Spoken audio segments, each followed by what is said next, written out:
Sabes, querido, la vida es aprendizaje. Si estás vivo, tienes que aprender. Los muertos no aprenden porque están muertos, pero los vivos aprendemos. Ahora, aprender es una experiencia dolorosa. ¿Sabes por qué? Porque ¿qué quiere decir aprender? Aprender quiere decir salir del terreno que conoces y entrar al terreno que no conoces. Y eso provoca miedo, porque estás entrando a un terreno desconocido. Y sin embargo, hay que aprender, porque si no hay aprendizaje, no hay crecimiento. Y la vida es crecimiento, la vida es aprendizaje. Y qué mejor libro para aprender que la palabra de Dios. Por eso vamos a abrir una vez más esta noche la palabra de Dios en la epístola a los Romanos capítulo 6. Y esta noche tú vas a entender por qué es necesario bautizarse.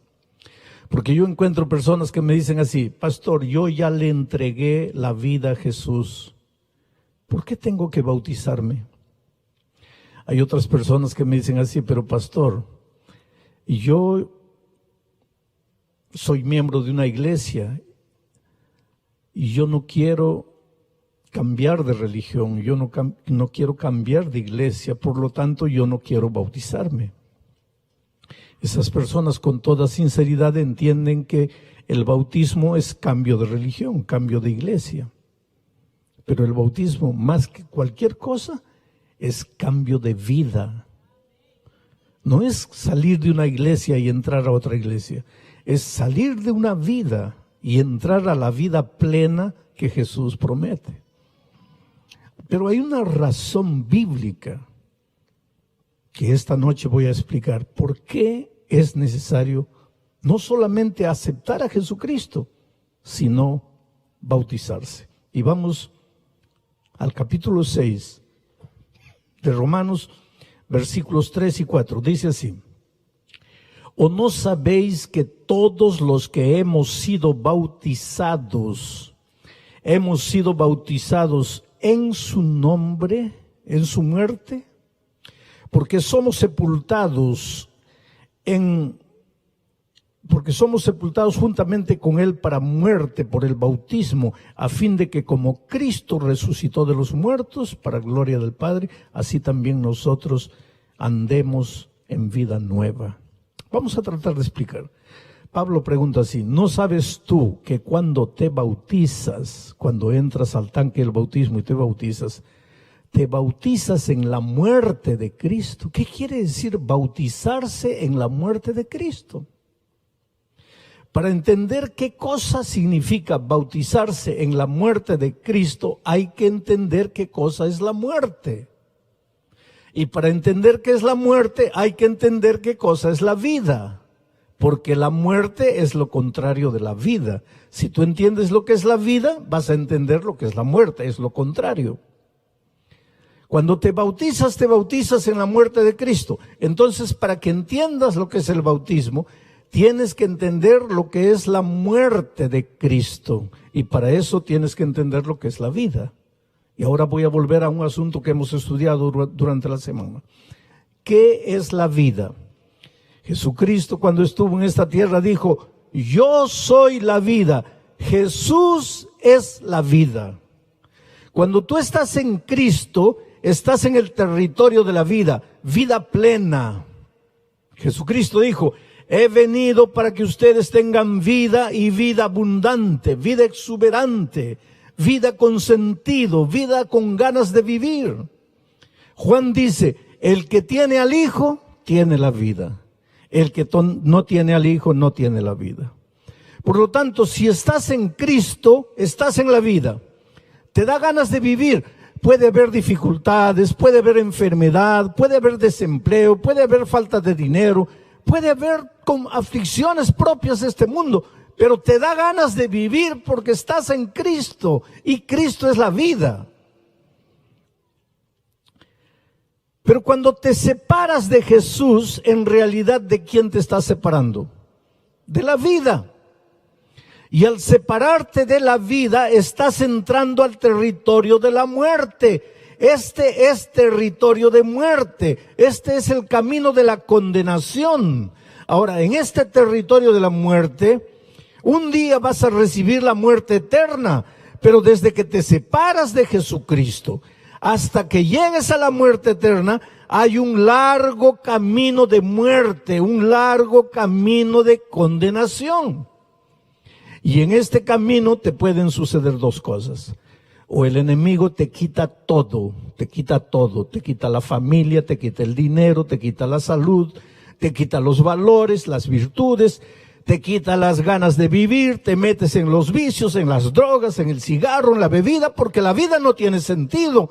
Porque la vida, para tener sentido, hay que vivirla en Cristo Jesús.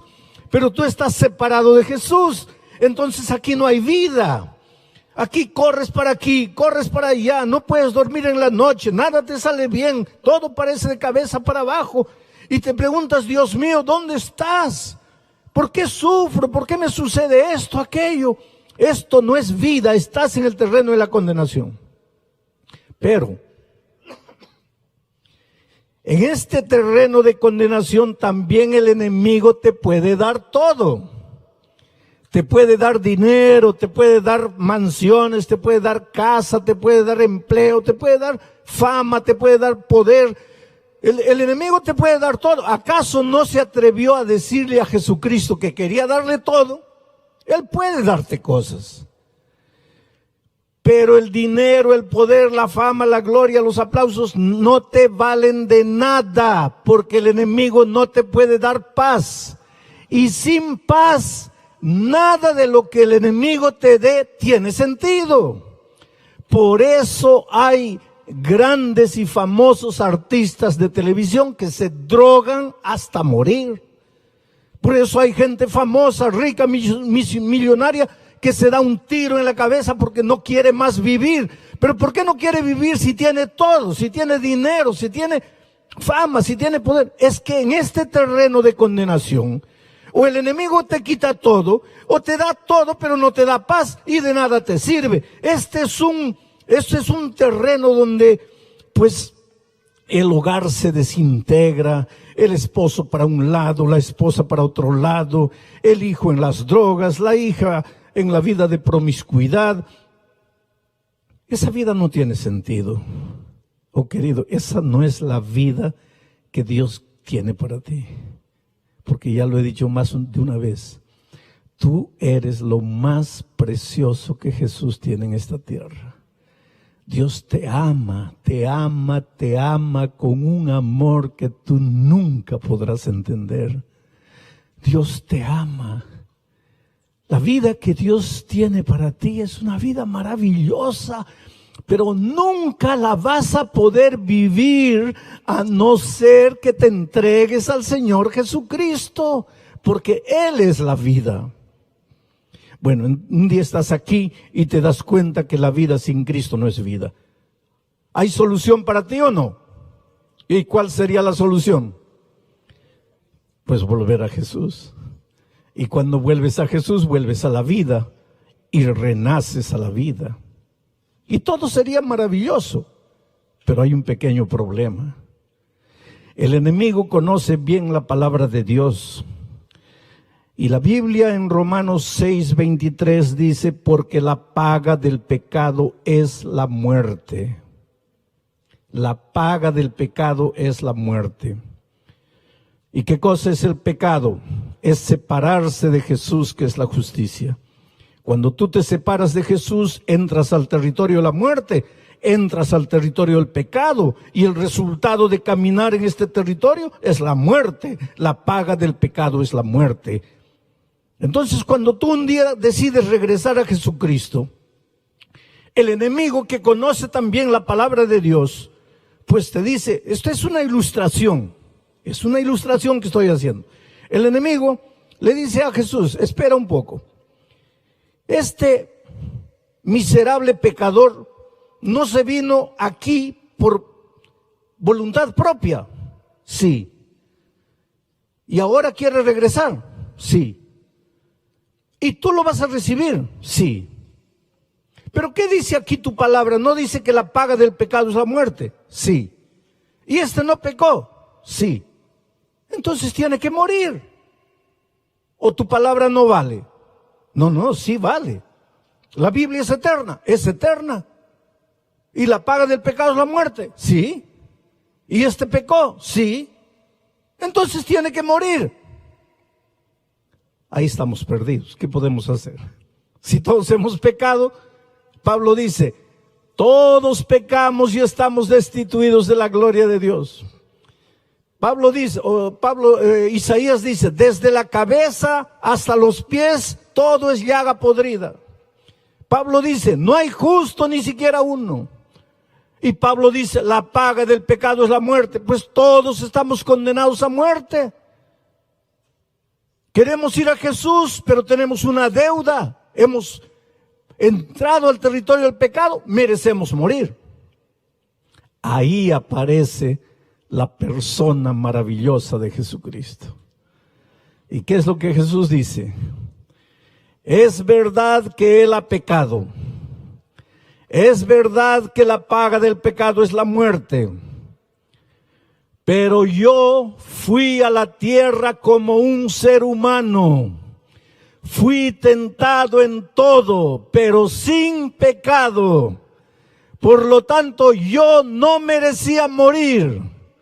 Y sin embargo, morí. ¿Por qué morí? Para darle mi muerte a este pecador. Ahora, Él vino aquí y la paga del pecado es la muerte. Él puede pagar con su muerte o puede pagar con mi muerte. La paga del pecado es muerte. Hubo pecado, tiene que haber muerte. Pero puede morir Él o puedo morir yo en lugar de Él. Todo depende de Él. Si Él quiere, Él va a morir. Y si Él quiere, yo muero por Él. Pero para que la muerte de Cristo te sirva, tienes que entrar al tanque del bautismo. Porque cuando te bautizas en la muerte de Cristo. Ahora, ¿te acuerdas de lo que hemos estudiado del santuario? Que en Israel el pecador que pecaba y quería ser perdonado de su pecado, ¿qué hacía? Llevaba un corderito al altar, colocaba el cordero en el altar, cerraba los ojos y transfería sus pecados al cordero. Después él mismo levantaba el cuchillo y sacrificaba el cordero. Y el pobre cordero moría por sus pecados. ¿Y por qué? Porque él había pecado y la paga del pecado es la muerte. Pero como él no quería morir, moría el cordero. Nosotros ya no llevamos cordero. Pero para que el cordero de Dios que quita el pecado del mundo muera por nosotros, para que la muerte de Jesús nos sirva, en lugar de llevar un cordero, ¿qué tenemos que hacer? Tenemos que entrar al tanque del bautismo. Porque cuando me bautizo, me estoy bautizando en la muerte de Cristo. Ah, pastor, pero es que yo todavía no estoy preparado. Ah, no, entonces pues tienes que morir porque la paga del pecado es la muerte. Sí, pero es que no quiero morir tampoco. Pues entonces tienes que bautizarte. Porque cuando te bautizas en la muerte de Cristo. Sí, pero es que yo todavía no he tomado la decisión. Pues mientras tomas la decisión vas a tener que morir. Sí, pero que no quiero morir. Pues entonces tienes que bautizarte. Tú no tienes otro camino. ¿Pecaste o no pecaste? Pecaste. ¿Quieres ser perdonado? Sí. Entonces, la paga del pecado es la muerte. O mueres tú o muere Cristo. Si quieres que Cristo muera por ti, tienes que entrar al tanque del bautismo, porque cuando te bautizas en la muerte de Cristo. ¿Qué vas a hacer? Pero hay gente que me dice, pastor, es que yo todavía no estoy preparado. Hay gente que me dice así, pastor, yo me voy a bautizar, pero déjeme pensarlo un poco. Y hay otra gente que dice, sí, pastor, yo quisiera bautizarme porque he estudiado la Biblia, el mensaje es lindo. Pero es que en la iglesia hay algunos hipócritas. En la iglesia hay gente que no vive. y para ser así no quiero bautizarme. La gente inventa disculpas, pero yo te voy a hacer una ilustración esta noche. Vamos a imaginar que tú te estás hundiendo en el mar, te estás ahogando en el centro del mar. Ya tragaste agua, ya luchaste, ya diste brazadas, ya no puedes más, ya tragaste agua, ya estás morado, ya el agua está hasta el cuello, ahí ya te estás hundiendo. Y cuando ya estás para hundirte, aparezco yo en un helicóptero. Y te miro ahí. Y te lanzo una cuerda. Y te digo, agárrate, agárrate. Y tú desde abajo me miras y dices, ay, pastor, pero es que no estoy preparado. ¿Qué te vas a preparar? Ay, pastor, déjeme pensarlo. ¿Vas a pensar qué? Ay, pastor, yo quisiera subir al helicóptero, pero que ahí en el helicóptero hay un hipócrita que no vive lo que predica. Oh, querido, agárrate o mueres, no tienes salida. Todos pecamos, todos estamos destituidos de la gloria de Dios. Jesucristo es nuestra única salida. Pero para que la muerte de Cristo te sirva, tienes que entrar al tanque del bautismo. Porque cuando te bautizas, dice Pablo, te bautizas en la muerte de Cristo. A lo largo de mi vida yo he encontrado gente completamente destruida por el pecado. Gente que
tenía sentido. Gente que no sabía qué hacer literalmente con su vida. Y Dios los encontró. Yo siempre cuento, yo estaba dirigiendo una campaña evangelística en la ciudad de El Salvador, allá en el norte del Brasil. Pero había tanta gente así, gente por la ventana, gente en la puerta, gente en el patio. Había mucha gente. Y yo no me di cuenta de lo que sucedió aquel día. A 100 metros de la iglesia, 2 asaltantes agarraron a una señora, le pusieron el revólver en el pecho y le quitaron el dinero, le quitaron lo poco que la señora tenía. Cuando estaban terminando el asalto, apareció el carro de la policía. Y ellos partieron a correr. Y corrieron, y la policía atrás, y ellos corrieron, doblaron la esquina. Y el único lugar donde podrían esconderse era la iglesia, que estaba llena de gente. Se metieron ahí en medio de la gente. Se metieron ahí en la multitud y se quedaron ahí escondidos, pensando, aquí por lo menos la policía no nos va a hacer nada. Cuando termine la reunión ya nos salimos disimulados. Pero por lo menos hasta que termine el culto, aquí estamos seguros. Y se quedaron ahí. Pero un año después uno de ellos me dijo, pastor, la policía nos había agarrado muchas veces, pero de la policía nosotros habíamos escapado. Pero esa noche nos agarró Jesús y de él no pudimos escapar. Porque aunque nunca quisieron escuchar el evangelio, mientras no terminaba la reunión tenían que estar ahí. Y escucharon la palabra de Dios. Y la Biblia dice que la palabra de Dios es como espada. Espada que corta los huesos, el tuétano. La palabra de Dios es poderosa. No hay nadie que escuche la palabra de Dios y se quede como está. El evangelio es poder para revolucionar la vida.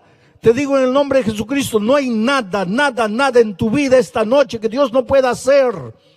No hay pasado que no pueda perdonar. No hay futuro que no pueda abrir. No hay roca gigantesca que pueda impedir tu camino. Si tú crees en el Señor Jesucristo, tú no tienes idea de lo que Jesús puede hacer en tu vida. Y aquella noche llegó al final del mensaje y como siempre yo dije, ¿cuántos quieren levantarse y venir aquí adelante entregándole la vida al Señor Jesucristo? Jairo y Edson eran los dos ladrones.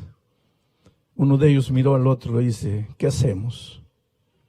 El otro lo miró y le dijo, yo no sé qué harás tú, pero yo voy y me entrego. Y se entregó al Señor Jesucristo y vino aquí. Y de repente sintió que su compañero también llegó a su lado. Y cuando terminó la reunión dijeron, ya no nos importa si la policía nos agarra. Salieron, pero la policía no estaba. Comenzaron a andar a pie por la carretera que lleva del Salvador a Río de Janeiro. Y caminaron 1 hora, 2 horas, 3 horas, 4 horas. Jairo me dice, la noche estaba linda, cielo azul, luna llena. Llegamos cerca de un riacho, nos arrodillamos, hasta ahí no habíamos hablado nada. Lloramos. Edson miró a Jairo y le dijo, aquel pastor dice que somos hombres nuevos. ¿Cómo somos hombres nuevos? En el bolsillo estaba el revólver, en el bolsillo estaba un puñado de droga que ellos consumían. En el bolsillo estaban las cosas que le habían quitado a la anciana a 100 metros de la iglesia. Y ellos levantaron los ojos al cielo y preguntaron, pero ¿cómo es que somos criaturas nuevas? Si somos los mismos pecadores. Y lloraron. Yo te digo una cosa, querido, a veces yo creo que Dios nos ha dado lágrimas, porque es la manera mejor de lavar la suciedad que está doliendo por dentro. No tengas miedo de llorar. Si el Espíritu de Dios toca tu corazón y te arrepientes de tu manera pasada de vivir, llora, pide perdón, clama a Dios, dile que te haga de nuevo. Y esos dos muchachos lloraron y después se levantaron y volvieron a la ciudad. Y a la noche siguiente fueron a la reunión. Y a la otra noche fueron a la reunión, y a la otra noche fueron a la reunión. Y después Edson me dice, pastor, usted se fue. Y nosotros nos quedamos. Y el siguiente sábado volvimos a la iglesia, y el miércoles volvimos a la iglesia, y el otro sábado volvimos a la iglesia.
¿Sabes una cosa triste?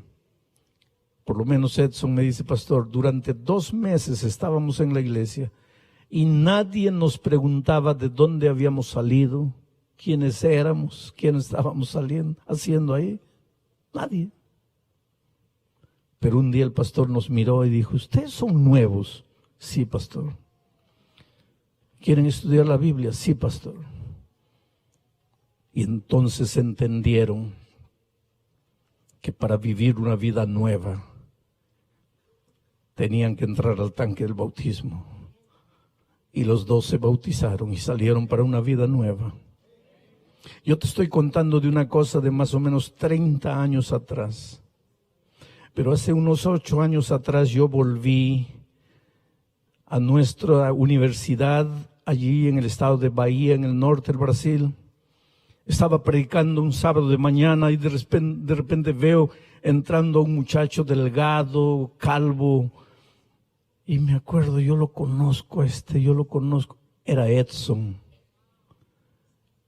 Naturalmente habían pasado muchos años. Y cuando terminó la reunión, él vino a abrazarme. Le digo, ¿qué estás haciendo aquí en la universidad? No, me dice, pastor, es que mi hijo mayor este año se está graduando en teología y va a ser un pastor. A veces me pregunto, ¿cómo es el amor de Dios? Se encuentra a un asaltante, drogadicto, perdido, acabado. Lo toma en sus manos como piedra bruta, lo va lapidando, y lo hace un bello diamante. Y hoy su hijo es un pastor. Tú no tienes idea de lo que Dios puede hacer en tu vida.